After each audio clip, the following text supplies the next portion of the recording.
দর্শক, এই মুহূর্তে যুক্ত আছি সরাসরি জিয়া উদ্যানে। আপনারা জানেন যে আমাদের সাবেক প্রধানমন্ত্রী বেগম খালেদা জিয়া তিনি ইহলোক ত্যাগ করেছেন। তো অনেকেরই আশঙ্কা এবং ধারণা করছে যে এই জিয়া উদ্যানেই ওনার শেষ নির্বাসন হবে, এখানেই সমাধি হবে। তো এখানে বিকাল থেকেই কড়াকড়ি নিরাপত্তায় আছেন আর্মিরা এবং প্রশাসনরা, আপনারা দেখতে পাচ্ছেন। এবং ভেতরে এই যে গেটটি আছে সেটি বন্ধ রাখা হয়েছে, কাউকে ঢুকানো কোনো সুযোগ নেই এবং কাউকে ঢুকতেও পারছে না। তো এখানে অনেক জনগণ, অনেক সাধারণ মানুষরা এখানে এসে ভিড় জমিয়েছে, প্লাস বিএনপির নেতা কর্মীরা এসেছেন, ছাত্র দলের, বিএনপি দলের, তারপরে আপামর জনগণ অনেকেই এসেছেন। এবং তিনবারের সাবেক প্রধান নেত্রী বেগম খালেদা জিয়া তিনি মৃত্যুবরণ করেছেন আজকে ভোরবেলা, আপনারা সকলেই জানেন। তো এখানে আপনার এই জিয়া উদ্যানে প্রচুর নিরাপত্তা বেষ্টিত আছে। দর্শক, এবং অনেকেই অনেক জায়গা থেকে আসছে, অনেকেই অনেক ভিড় করে রাখছে।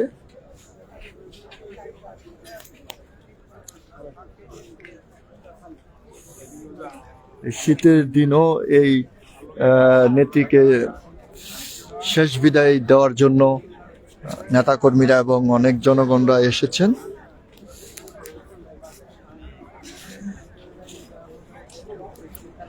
পাশাপাশি আপনারা দেখতে পাচ্ছেন অনেক ব্যানারও টাঙানো হচ্ছে। খালেদা জিয়াকে বিদায় দিতে অনেকেই এসেছেন এবং অনেকেই বলছেন, আমাদের সাথে কথা হয়েছে, আমি আপনাদের সাথে যুক্ত হয়েছি, সুদীপ দেবনাথ রিমন। অনেকেই বলছেন যে অ্যাকচুয়ালি খালেদা জিয়ার যেই জায়গাটা কেউ পূরণ করার মতো নয়, এই জায়গাটি পূরণ করতে অনেক সময় লাগবে। আর তারেক জিয়া যদি উনি নেতৃত্ব দেওয়ার পরেও আস্তে আস্তে বেগম খালেদা জিয়ার যে আদর্শগুলা এবং শহীদ জিয়ার যে আদর্শগুলা এগুলো উনি ধারণ বহন করে উনি একটা সময় হয়তো জায়গা করে নিবে এই বলে আশাবাদী যারা নেতৃত্বস্থানে নেতৃত্ব দিচ্ছেন। এবং ঢাকার দক্ষিণ এবং উত্তর বিভিন্ন জায়গা থেকে আসছে এবং কেন্দ্রীয় নেতৃবৃন্দর কিছুক্ষণ আগে আমরা শুনলাম তাদের কথা।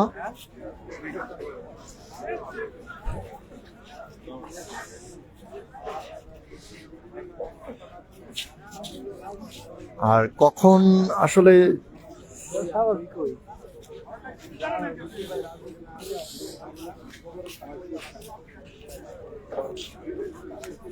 এবং এখানে বলে রাখছি যে কাউকে এখানে ঢুকতে দেওয়া হচ্ছে না। এখানে আর্মিরা যথেষ্ট নিরাপত্তায় পাহারা দিচ্ছেন এবং এখানে আরো প্রশাসনরা এখানে আছেন।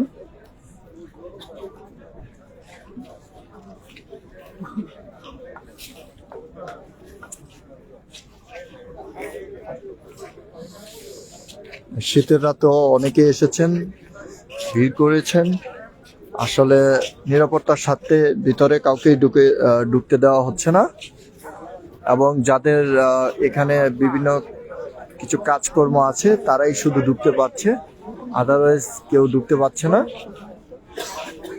অনুমতিবিহীন বা কারো যদি কোনো কাজ না থাকে তাহলে অযথা কাউকে ঢুকতে দেওয়া হচ্ছে না, আমরা দেখতে পেয়েছি দর্শক।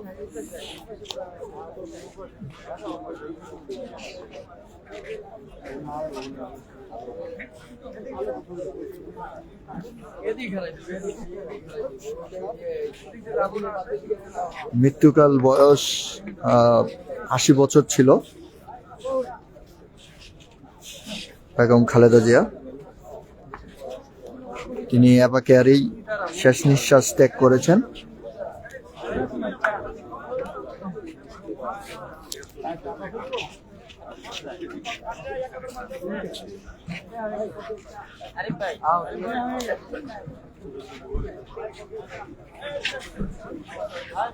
ধন্যবাদ দর্শক সাথে থাকার জন্য এবং যুক্ত থাকার জন্য।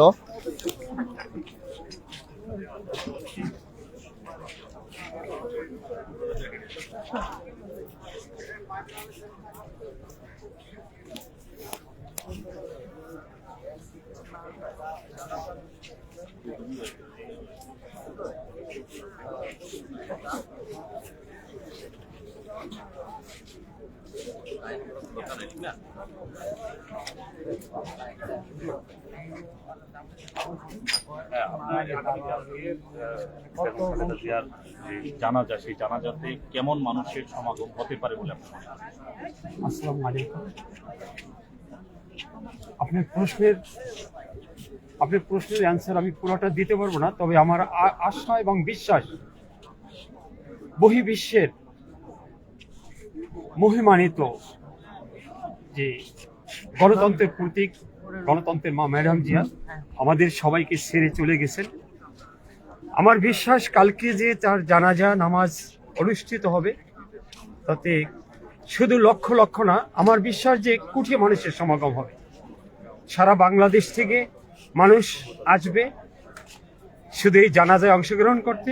এই দিকটা লক্ষ্য করে আগামীকালকের যে গণতন্ত্রের প্রতীক ম্যাডাম জিয়ার জানাজা নামাজে উদ্দেশ্য করে সরকারের কাছে আমার বিশেষ দাবি হলো, সারা গোটা ঢাকা শহরে সমস্ত মসজিদগুলো উজু করার জন্য সকাল থেকে উন্মুক্ত রাখার জন্য এবং মানিক মিয়া এভিনিউর দক্ষিণ প্লাজা, উত্তর প্লাজা এবং পূর্ব সাইড তিন দিকেই উজু করার জন্য বিশেষ ব্যবস্থা রাখার জন্য, এটা আমার সরকার প্রধানের কাছে বিশেষ দাবি। এই দাবিটা যেন সরকার একটু সুদৃষ্টি রাখেন। যদিও আমি খুব ক্ষুদ্র মানুষ, তারপরও তাকে আমি অত্যন্ত শ্রদ্ধা এবং তাকে আমি মানে সবচেয়ে প্রিয় হিসাবে মনে করি, প্রিয় বলে মনে করি। থেকে আরেকটু সংযোগ করতে চাই, সেটা হচ্ছে আরেকটা দাবি আমার এখানে সরকার প্রধানের সাথে যে দাবিটা, তারপরে দাবি হলো আমার এই দলের হাইকমান্ডের কাছে। এখানে আমি যখনই বাহির থেকে আসি, আমি প্রবাসী, আমার বেশি জীবনটাই আমার 30 বছরই প্রবাস জীবন। আমি যখনই আসি প্রায় চেষ্টা করি এখানে নামাজ পড়ার জন্য। এখানে বাথরুমের অভাব, অজুখানার অভাব এবং প্রস্রাবখানার অভাব। আগামীকালকের জন্য অস্থায়ীভাবে হলো বেশ কিছু অজুখানার তৈরি রাখার জন্য আহ্বান জানাচ্ছি দলের হাইকমান্ডের কাছে। পরবর্তীতে এটা স্থায়ীভাবে যেন হয় এবং মসজিদটা যেন আরো বড় করার জন্য একটা সেই থাকে, উদ্যোগ থাকে এবং স্থায়ীভাবে অবশ্যই প্রস্রাবখানা, বাথরুম এবং অজুখানা এটা বিশেষ করে থাকতে হবে। এবং মাজার, স্বাধীনতার ঘোষক শহীদ জিয়াউর রহমানের মাজার, এটা আমি অনেক আগেও বলছিলাম, তা আমাদের কথা হয়তো তাদের কাছে পৌঁছায় না। মাজার সংস্কারের জন্য আগামীকালকে মহাবিশ্বের মহিমান্বিত গণতন্ত্রের প্রতীক ম্যাডাম জিয়ার সমাধি হবে স্বাধীনতার ঘোষক শহীদ প্রেসিডেন্ট জিয়াউর রহমানের সমাধি স্থলে। এই জন্য বাংলাদেশের বিভিন্ন জেলা, উপজেলা, শহর, গঞ্জ সবাইকে উপস্থিত থাকার আহ্বান জানাচ্ছি। আপনি একজন প্রবাসী, আপনার কাছ থেকে আরেকটু জানতে চাই যে নিরাপত্তার যে বিষয়টি, আমরা দেখেছি যে ইতিপূর্বে তারেক রহমান সাহেব দেখেছেন অনেক জায়গায় হচ্ছে যে পাবলিক মানে অনেকেই হচ্ছে যে কোনো ধরনের চেকিং ছাড়া ঢুকে যাচ্ছে। তা এখানে এই নিরাপত্তার বিষয়টাকে আপনি কিভাবে দেখছেন? আপনার কি মনে হয় নিরাপত্তা কি আরো কঠোর হওয়া উচিত বলে আপনি মনে করেন? নিরাপত্তার ব্যাপারটা, জনগণের নিরাপত্তা তো কালকে যে লক্ষ কোটি মানুষের যে সমাগম, সেখানে আমি বলতে পারবো না যে সবাইকে নিরাপত্তা দেওয়া সম্ভব। এই নিরাপত্তাটা জনগণকেই দেবে। হ্যাঁ, আর আমাদের যে ভারপ্রাপ্ত চেয়ারম্যান, তার নিরাপত্তা আরো জোরদার হওয়া উচিত আমি মনে করি। কারণ চতুর্দিকে শুধু জালিম নয়, এরা জালিমের চেয়েও পৃথিবীর সর্বশ্রেষ্ঠ জালিম, এবং এরা বিষাক্ত সাপের চেয়েও ধ্বংসিত একটা সংস্থা। এটা দেশের বাহিরে বসে, দেশে বসে, হ্যাঁ, কারণ সবাইকে তো আর নিয়ে যেতে পারে না, দেশে বসে তাদের কমেন্টে এই অপকর্মগুলা করার চেষ্টা করছে। এগুলা থেকে যেন সবসময়ের জন্য একটি সেফ এক্সিটের জন্য সরকারকে আরো কঠিন নিরাপত্তার আমি ভারপ্রাপ্ত চেয়ারম্যানের জন্য আশা করি সরকারের কাছে, এবং দলের নেতাকর্মী তো অবশ্যই থাকবেন। আপনি কোন পোস্টে রয়েছেন? প্রবাসী কোন আমি রাজনৈতিক? অ্যাকচুয়ালি আমাকে পরিচয় দিতে গেলে আমি ক্ষুদ্র একজন কর্মী। যখন আমার প্রবাসী জীবন হলো, আমি একজন প্রবাসী কল্যাণ সংগঠন প্রতিষ্ঠাতা, সিঙ্গাপুর শাখা। আর আমার বাল্য জীবন হলো, আমি যখন প্রাইমারি জীবন শুরু হয় তখন থেকে আমি ওই হাতে টিনের চুঙ্গা আছে না, ওইখান থেকে আমি একজন ক্ষুদ্র কর্মী, এখনো কর্মী হিসাবেই আমি গণ্য। আমি মনে করি আমি ক্ষুদ্র একজন কর্মী। যে জিয়াউর রহমান যখন এই বাংলাদেশে গণতন্ত্র, উন্মুক্ত গণতন্ত্র প্রতিষ্ঠা করেছিলেন, সিঙ্গাপুর বিএনপির রাজনীতির সাথে কি জড়িত রয়েছে? আমি সিঙ্গাপুরের, আমি যে সংগঠনের প্রতিষ্ঠাতা, শুধু রাজনীতির সাথে জড়িত না। আমি এখন বিভিন্ন দেশে আসা যাওয়া করি আল্লাহর ইচ্ছায়, আপনাদের দোয়ায়। আমার 30 বছরই আমার পড়বার জীবন। ইতিপূর্বে 2 বার আমেরিকা থেকে ঘুরে আসছি। আমি সৌদি, দুবাই, সিঙ্গাপুর, মালয়েশিয়া, অন্যান্য বিভিন্ন দেশ, যখন যতটুকু আমার চেষ্টা, আমি আমার নিজের কর্ম করে আমার জীবনযাপন করতেছি। আমি আপনাদের মাধ্যমে সকলকে আহ্বান জানাবো, দলের নেতা কর্মী সবাইকে, নেতাদের তো আমার উপদেশ দেওয়ার ইখতিয়ার নেই, তারপরও আমার মতো যে ক্ষুদ্র কর্মী সবাইকে বলবো, আমি এখন আছি, 5 মিনিট পরেই আমার মৃত্যুর সংবাদ আসতে পারে। এই কথাটা যেন প্রতিটা মানুষ মনে করে। যারা যদি কোনো ভুল করে থাকেন আর ভুল করার ইচ্ছা থাকে, এই পথ থেকে সরে আসতে হবে, যে আমি এখন আছি, এখনই মৃত্যু হতে পারে, আমি কোনো ভুল করব না। আর দলের হাইকমান্ডের কাছে, দলের আমাদের যে আগামী দিনের যে রাষ্ট্রের নায়ক, তার কাছে আমার আহ্বান থাকবে এতটুকু, যে পরবর্তীতে যেন এদেশের জাতি, সংগঠন, প্রতিটা মানুষ, প্রতিটা স্তরের মানুষ যেন কখনো দুঃখ অনুভব না করে, কষ্ট অনুভব না করে, সেটাই যেন পূর্ণতা লাভ করেন। স্বাধীনতার ঘোষক শহীদ প্রেসিডেন্ট জিয়া রহমানের যে আদর্শ, গণতন্ত্রের প্রতীক, গণতন্ত্রের মা ম্যাডাম জিয়ার যে আদর্শ, এই আদর্শ নিয়েই কিন্তু আমরা রাজনীতির সাথে জড়িত। আর আমাকে প্রবাসী থেকে যে কথা বলছেন, সেটা আমার জীবনে 2 বার সৌভাগ্য হয়েছিল গণতন্ত্রের প্রতীক ম্যাডাম জিয়ার সাথে সৌজন্য সাক্ষাতে। আমি ওই সময়ের যে স্মৃতিচারণ আপনার সাথে, ওই স্মৃতিরা বলতে গেলে আমি কান্নায় ভেঙে পড়ি। কারণ আমাকে এবার কেয়ার হসপিটাল আমাকে ওখানে সাক্ষাৎকার নিয়েছিল। আমি সেই কথাটা যদি বলতে যাই, আমাকে অনেক কষ্ট পেতে হয় যে আমার মতো ক্ষুদ্র মানুষ, যখন সে যখন প্রধানমন্ত্রী ছিল, সেই 2001-এ ছিল জালিম শাসিত, তারপরে সে প্রধানমন্ত্রী আছে। 2001-এ একবার সৌজন্য সাক্ষাতের আমার সৌভাগ্য হয়েছিল। 2002-এ যখন প্রধানমন্ত্রী হওয়ার পরে আমি যখন তার বাসায় ফোন করতাম, শামসুল আলম ছিল আমার খুব ক্লোজ, কাজী সিরাজ সাহেব সম্পাদক ওই দৈনিক দিনকালের, ওনার সাথে আমার খুব একটা ভালো সম্পর্ক ছিল। মোসাদ্দেক হোসেন ফালু ভাই, আমি ভাই ডাকি, নুরু ভাই, অনেকে ভাই হিসাবেই দেখি।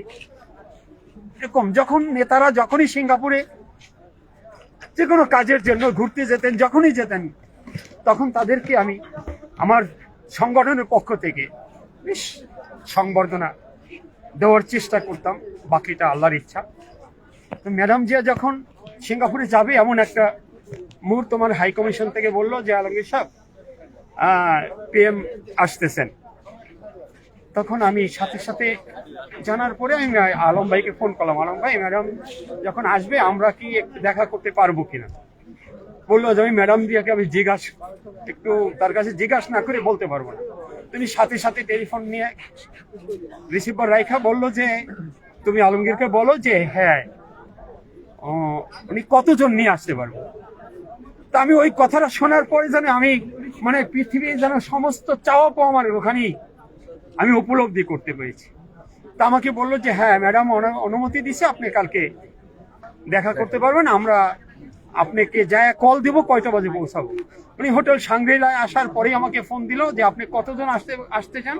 আমি আসলে তো আমার 50-100 থামবো না, শেষ হবে না, তাহলে আপনার অনুমতি কর্মে আমি চেষ্টা করব। বললো যে যত সম্ভব কম আসতে পারবেন, 10 থেকে 12 নিচে আর আসতে পারবো না। পরে আমার সংগঠনের ওখানে প্রবাসী ভাইদের নিয়ে ওখানে হোটেল সাংগ্রিলায় গেলাম। তখন আমাদের ভারপ্রাপ্ত চেয়ারম্যান উপস্থিত ছিলেন, খন্দকার মোশাররফ স্যার উপস্থিত ছিলেন, আরো অনেকে, নুরু ভাই আসছিলেন, অনেকেই, শামসুল আলম ভাই আসছিলেন। যাই হোক, এরপরে আবার যখন অস্ট্রেলিয়াতে যাচ্ছেন প্রধানমন্ত্রী থাকাকালীন অবস্থায়, তখনও আমরা ওখান থেকে আবার তাকে আমাদের প্রবাসীদের পক্ষ থেকে, সংগঠনের পক্ষ থেকে দলীয় কর্তৃক আমরা স্বর্ণ দিয়েই তাকে সংবর্ধনা, ইতিহাসের সবচেয়ে অবিস্মরণীয় একটি সংবর্ধনা আমরা ওখানে তাকে দিতে সৌভাগ্য হয়েছিল, সৌজন্য সাক্ষাতে সৌভাগ্য হয়েছে। ইতিপূর্বে বর্তমান যে সরকার প্রধান, মহামান্য প্রধান উপদেষ্টা, ওনার সাথে আমার কিছুক্ষণের জন্য দেখা করার, কথা বলার সৌভাগ্য হয়েছে, সৌজন্য সাক্ষাতে সৌভাগ্য হয়েছিল। এখন সর্বশেষ আমি সরকার প্রধানের কাছে আমার বিশেষ দাবি হলো যে আগামীকালকে গণতন্ত্রের প্রতীক ম্যাডাম জিয়ার যে জানাজা নামাজ, এই জন্য লক্ষ কোটি মানুষের সমাগম, এই সবাই যেন স্বাচ্ছন্দ্যে এবং উন্মুক্তভাবে মনের আবেগে আনন্দের সহিত যেন সবাইকে ভরাক্রান্ত হৃদয়, তারপর আনন্দের সহিত যেন সবাই জানাজা নামাজে উপস্থিত থাকতে পারেন। এজন্য অস্থায়ীভাবে বিশেষভাবে অজুখানার ব্যবস্থা করতে হবে। এটাই আমার সরকার প্রধানের কাছে বিশেষ দাবি। সবাই ভালো থাকুন, সকলের দোয়া কামনা করছি। আল্লাহ যেন থ্যাংক ইউ।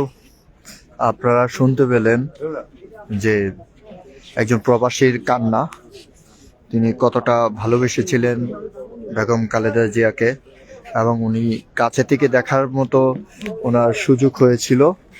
সেজন্য ওনার অনুভূতি আসলে প্রকাশ করে শেষ করা যাবে না। ওনার অনেক অনুভূতি এবং সমস্যাগুলো তুলে ধরা হলো।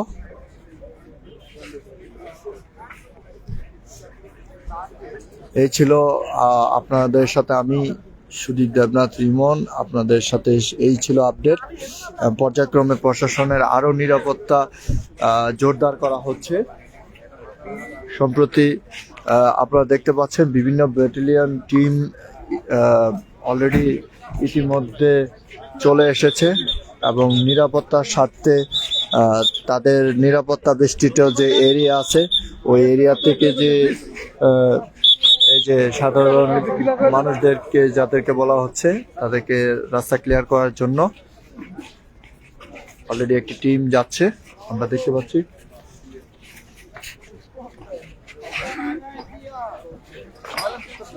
স্পেশাল টিম যাচ্ছে, আপনারা দেখতে পাচ্ছেন।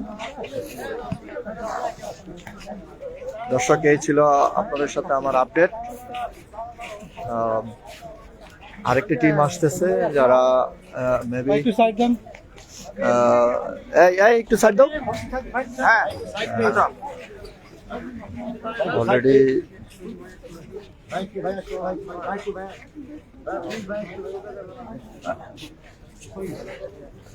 ভাই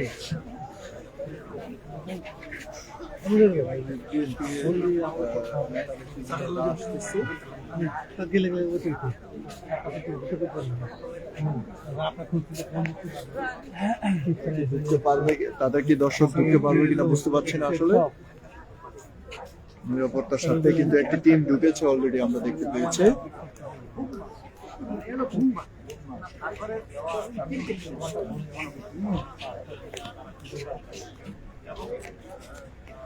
যেমনটি আপনারা দেখছেন, খুবই আপনার নিরাপত্তা চাদরে ঢাকা, এবং আপনারা দেখতে পাচ্ছেন একে একে এখন বলয় তৈরি হচ্ছে। প্রশাসনিকের বিভিন্ন টিম ইতিমধ্যে উপস্থিত হয়েছে, এখানে র্যাবও আছে, আর্মিদের তো আছেই।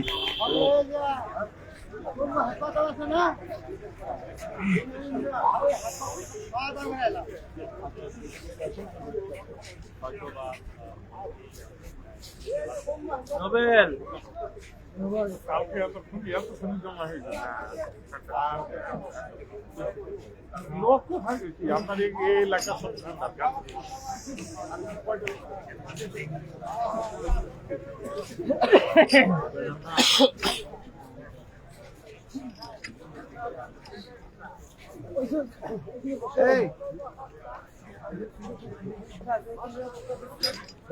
এখানে আপনারা দেখছেন যে নিরাপত্তার চাদরে ঢাকা আছে, এজন্য তারা কনফার্ম না হয়ে অনেককেই ঢুকতে দিচ্ছে না, যেটা এখন বুঝতে পারলাম। এর আগে যারা দিয়েছে তারা হয়তোবা কোনো তাদের টিম হবে। গুরুত্বপূর্ণ ব্যক্তি ছাড়া আসলে কাউকেই ঢুকতে দেওয়া হচ্ছে না এই জিয়া উদ্যানে। জিয়া উদ্যানের সমাধিস্থলে যারা যারা গুরুত্বপূর্ণ ব্যক্তি তারাই ঢুকতে পারছেন, আদারওয়াইজ অনেকেই ঢোকার চেষ্টা করছে কিন্তু ঢুকতে দেওয়া হচ্ছে না। এখানে আর্মিদের একটি বলয় করা আছে, নিরাপত্তার সাথে আর্মিরা এই গেটের সামনে যে জায়গাটি আছে সেটি ব্লক করে রেখেছে, মানে গেট বন্ধ করে রেখেছে, কাউকে প্রবেশ করতে দিচ্ছে না। ধন্যবাদ সকলকে।